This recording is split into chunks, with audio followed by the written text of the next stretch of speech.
আপনারা চলে আসুন ফ্রেমে ফ্রেম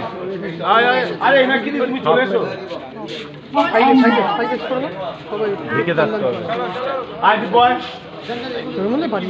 চল ভাই পুরো টিম একটু ফ্রেমে টিমে সবাই অসীম চলে এসো দিনেশ কই দিনেশ কেন সাংঘাতিক অভিমান করেছে দিনেশ এই দেবানন্দ দা তুমি এসো তোমরা কল টাইম দাও নবীন আমি আছি আয় এখানে আয় তুই সবার আগে আয় চলে এসো নবীন আরে নবীন তুই ছবি তুলছিস তুই এদিকে আয়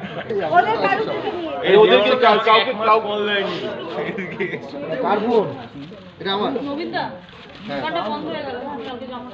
আমি ফোন করলাম বাবাটা ফোন করলো দীপা করে সুন্দর করে আমাকে জানতে একদম সবাই মিলে সবাই মিলে